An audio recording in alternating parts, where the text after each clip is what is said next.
मृत्यु अटल है। कई सौ साल पहले की है कहानी है। एक गांव में रामानंद नाम का एक बड़ा ही विद्वान ब्राह्मण रहा करता था। रामानंद बचपन से ही ब्रह्मचारी था, इसलिए उसका परिवार के नाम से कोई नहीं था।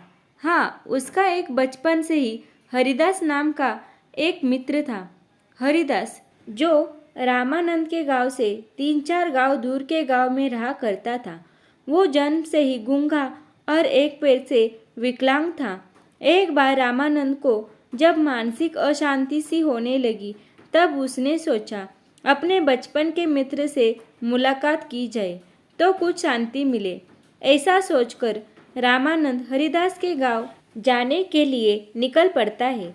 हरिदास के गांव जाने के रास्ते में 3-4 गांव और कुछ जंगल भी आते थे। रामानंद जब जंगल से होते हुए गुजर रहा था, तब उसके साथ सफर में महाकाल नाम का एक आदमी जुड़ गया।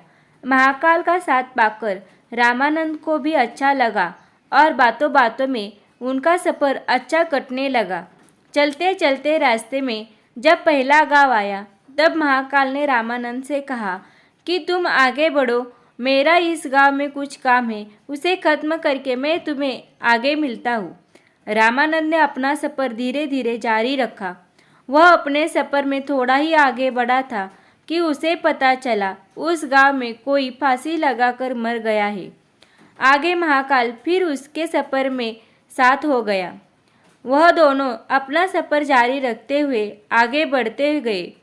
कई मीलों तक चलने के बाद फिर से एक गांव रास्ते में पड़ा, जहां फिर से महाकाल ने रामानंद से कहा कि मेरा इस गांव में कुछ काम है, जो पूरा कर मैं तुम्हें आगे मिलता हूँ। और वह उस गांव में चला गया। रामानंद ने फिर से धीरे धीरे अपना सफ़र जारी रखा और थोड़ा आगे जाकर उसे खबर मिली कि उस गांव में एक आदमी को सांप काट गया और आदमी मर गया। रामानंद सोच ही रहा था कि यह कैसा अजीब इत्तेफाक है कि जिस भी गांव में महाकाल जाता है, वहाँ कोई ना कोई बुरी खबर आती है। तभी महाकाल फिर से उसके साथ सफ़र में जुड़ गया। हालांकि रामानंद पूछना चाहता था, लेकिन वह महाकाल से हिचकिचाहट के वजह से कोई सवाल नहीं पूछ पाया। कुछ घंटों तक चलने के बाद फिर से एक गांव आया और फिर से महाकाल उस गांव में चला गया। और जब वह लौट के आया, तब तक रामानंद को पहले से ही पता चल चुका था कि उस गांव में आग लगने की वजह से कई लोगों की जान जा चुकी है। क्योंकि रामानंद इस बार आगे नहीं बढ़ा था और उसी गांव के पास वाले मंदिर पर रुककर यह सब देख रहा था। जब महाकाल रामानंद के पास वापस आया, तो इस बार रामानंद से रहा नहीं गया और उसने महाकाल से पूछा कि आखिर तुम कौन हो और क्या राज है कि तुम जहाँ भी जाते हो वहाँ पर कोई ना कोई मर जाता है। रामानंद के पूछने पर महाकाल ने उसे सच सच बता दिया कि वह असल में यमराज का एक दूत है, जिसका काम ही लोगों की जान निकालना है। अब तक जो भी हुआ था वह सब देखते हुए रामानंद को उसकी बात तो सच लग रही थी, लेकिन पूरी तरह से विश्वास नहीं हो रहा था। इसलिए उसने महाकाल से पूछ लिया, बताओ अब आगे किसकी मृत्यु होने वाली है। महाकाल, जो कई समय से रामानंद के साथ चल रहा था, उसे रामानंद का स्वभाव अच्छा लगा था, इसलिए उसने कुछ भी नहीं छुपाया। उसने रामानंद को बताया कि आगे जिस व्यक्ति की मृत्यु होने वाली है, वो कोई और नहीं बल्कि जिसे तुम मिलने जा रहे हो वही है।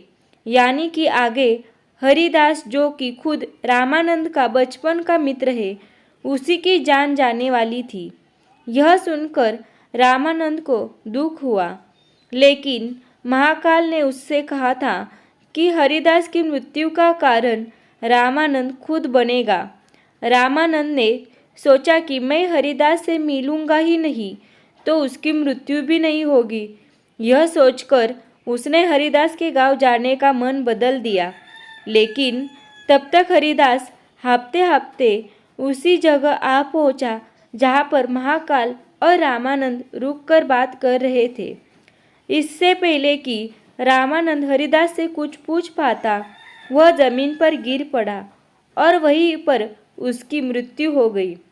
रामानंद को कुछ भी समझ में नहीं आ रहा था कि यह कैसे हो गया, लेकिन उसकी समझ में यह आ गया था कि महाकाल सच बोल रहा है। रामानंद ने महाकाल से पूछा, आपने तो कहा था कि हरिदास की मृत्यु का कारण मैं बनूंगा, किंतु यह तो मुझे मिले बिना ही मर गया, ऐसा कैसे हुआ? महाकाल ने रामानंद से कहा, उसकी मृत्यु का कारण अब भी तुम ही हो, क्योंकि यह 2 गांव पहले से ही तुम्हारा पीछा कर रहा था। इसने तुम्हें देख लिया था, लेकिन गूंगा और एक पैर से अपंग होने की वजह से यह तुम्हारी जितनी तेजी से तुम्हारी तरफ बढ़ नहीं पाया और नहीं तुम्हारा ध्यान अपनी तरफ खींच पाया। बेचारा लगातार तुम्हारा पीछा करता रहा। जब तुमने आगे बढ़ना रोककर एक जगह पर मेरा इंतजार किया, तब यह अपनी गति से चलते हुए तुम तक पहुंच गया, लेकिन इस बीच इसने थोड़ा सा भी आराम नहीं किया, जिस वजह से इसे दिल का दौरा पड़ा और यह मर गया। अपने बचपन के मित्र की मृत्यु से दुखी और यह जानकर और भी ज़्यादा दुखी कि उसकी मृत्यु का कारण भी वह खुद ही है, रामानंद बहुत रोया। रामानंद ने खुद को संभाला और अपने मित्र की अंतिम क्रिया अच्छे से समाप्त की और अपने गांव की तरफ लौटने लगा। जाते जाते रामानंद के मन में सवाल उठा कि उसकी मृत्यु कब होने वाली है, यह पता किया जाए। कुतूहलवश रामानंद ने महाकाल से विनती की कि वह उसे खुद की मृत्यु का समय और कारण बताए। महाकाल को लगा ब्राह्मण काफ़ी समझदार है और महाकाल ने खुद देखा था कैसे रामानंद अपने परम मित्र की मृत्यु को भी झेल गया था और कम समय में ही स्थिर हो गया था। इसलिए महाकाल ने रामानंद को बताया कि तुम्हारी मृत्यु आज से 3 महीने बाद पड़ोसी राज्य में फांसी लगने से होगी। रामानंद अपने गांव लौट आया। आदमी कितना भी विद्वान और ज्ञानी क्यों न हो, अगर उसे अपने मृत्यु का समय पता हो तो उसे रोकने के लिए कुछ न कुछ तो करेगा ही। रामानंद भी इस बात का पूरा ध्यान रखने लगा कि वह किसी भी कारण और अवस्था में अपने राज्य को छोड़कर कहीं पर ना जाए। फिर भी उसे भूख नहीं लगती, नींद नहीं आती और वह बहुत परेशान रहने लगा। रामानंद विद्वान होने की वजह से उसकी ख्याति उसके राज्य के राजा तक पहुंची थी। जल्दी ही उसकी इस अवस्था की खबर राजा तक पहुंच गई और एक दिन राजा ने उसे अपने दरबार में बुलाया। रामानंद को जब राजा ने दरबार में पूछा कि क्यों यह इतना दुखी रहने लगा है, तब रामानंद ने सारी बात राजा के आगे बता दी।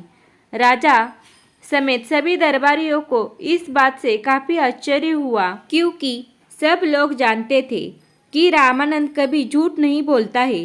इसलिए सभी ने विचार विमर्श करके रामानंद को राजा के महल में ही सुरक्षित स्थान पर रखने का फैसला किया। राजा ने अपने महल में रामानंद को रहने के लिए एक बहुत आलीशान कमरा दिया। राजा चाहता था कि रामानंद उसके महल में कैदी की तरह महसूस ना करे, इसलिए सभी नौकरों को और सिपाहियों को आदेश दिया कि रामानंद को कहीं भी आने जाने से रोका ना जाए। राजा के महल में रामानंद अब अपने आप को थोड़ा सा सुरक्षित महसूस करने लगा, लेकिन कभी भी वह रात को गहरी नींद नहीं सो पाता था। उसे बचपन में नींद में चलने की बीमारी थी और यह बीमारी तब ज़्यादा असर करती है जब आदमी चिंता में सोए या गहरी नींद ना ले पाए। राजा के महल में रहकर उसकी यह बीमारी अब काफ़ी बढ़ गई, लेकिन इस बात का उसे पता नहीं था और उसे राजा के आदेश होने के वजह से कोई भी नौकर या सिपाही कभी भी आने जाने से नहीं रोकता था। जल्दी ही वह दिन भी आ पहुंचा जब उसकी मृत्यु होने वाली थी। उस रात भी वो चिंता में सोया और नींद में उठकर चलने लगा। चलते चलते वह महल के अस्तबल में गया। एक घोड़े पर सवार हो गया। घोड़ा राजकुमार का था और राजकुमार अक्सर पड़ोस के राज्य की राजकुमारी को मिलने उसी घोड़े पर जाया करता था। जैसे ही रामानंद उस घोड़े पर सवार हुआ, घोड़े ने उसे राजकुमार समझ के दूसरे राज्य में जाने के लिए दौड़ लगा दी और कुछ ही समय में दूसरे राज्य के महल में जाकर रुका। रामानंद घोड़े से उतरकर उसे अपने राज्य के राजा का महल समझकर महल के अंदर घुस गया और वहां पर नींद में चलते चलते रानी के शयन कक्ष में जाकर सो गया। सुबह जब रानी उठी तो एक पराये पुरुष को अपने कक्ष में सोते हुए देख बहुत डर गई और तुरंत राजा को बुलाया। ये नज़ारा देख राजा को बहुत गुस्सा आया। राजा ने तुरंत दरबार बुलाया। वहां पर रामानंद को हाजिर किया गया और उसे फांसी पर लटकाने की सजा सुनाई गई। रामानंद ने राजा से अपने निर्दोष होने की सफाई देते हुए कहा, महाराज, मुझे नहीं पता कि मैं कैसे आपके महल में आ गया। आप ही सोचिए कि किसी की भी इतनी हिम्मत हो सकती है कि आपके राज्य में आकर आप ही की रानी के बगल में सो जाए और उसके साथ घटी 3 महीने पहले की घटना और महाकाल के बारे में सारी सच्चाई बता दी। राजा को भी रामानंद की बात में कुछ तर्क लगा, इसलिए राजा ने अपने पड़ोसी राज्य से रामानंद की कई बातों की पुष्टि करवाई। तब उसे पता चला कि वह पिछले कई दिनों से पड़ोसी राजा के राज्य में मेहमान की तरह रह रहा था। राजा ने फिर से दरबार बुलाया और अपनी दी गई सजा पर विचार विमर्श करने के लिए कहा। सभी चाहते थे कि रामानंद को सजा नहीं होनी चाहिए, लेकिन सब ये भी चाहते थे कि राजा की कही हुई बात का मान भी रखा जाए। काफ़ी सोच विचार करने के बाद सब इस बात पर सहमत हुए कि एक कच्ची सूत की डोरी से रामानंद को फांसी दी जाए, जिससे वह रस्सी टूट जाएगी, रामानंद की मृत्यु भी नहीं होगी और राजा की बात भी रह जाएगी। यह फैसला सुनकर रामानंद भी खुश हुआ और खुशी खुशी सूत की डोरी से फांसी लगाने के लिए राजी हो गया। रामानंद को डोरी से फांसी लगाई गई। वह डोरी रामानंद का वजन नहीं संभाल पाई और टूट गई, लेकिन टूटने से पहले पतली होने के कारण डोरी से रामानंद के गले की एक नस कट गई और काफ़ी खून बहने की वजह से रामानंद की वहीं पर मौत हो गई। दोस्तों, इसलिए कहते हैं कि मृत्यु अटल है, लेकिन मृत्यु से पहले के जीवन को हम अपने मृत्यु के बारे में सोच सोच कर व्यर्थ नहीं कर सकते। एक दिन तो सबको मरना है, लेकिन मरने से पहले जितना जी सके हमें जी लेना चाहिए। इस कहानी से सबसे गहरी बात जो हमें सीखने को मिलती है वो यह है कि हमें ना भूतकाल में ना भविष्य काल में बल्कि हमें वर्तमान काल में जीना चाहिए। अगर ये कहानी आपको अच्छी लगी हो तो वीडियो को लाइक और चैनल को सब्सक्राइब करें। धन्यवाद।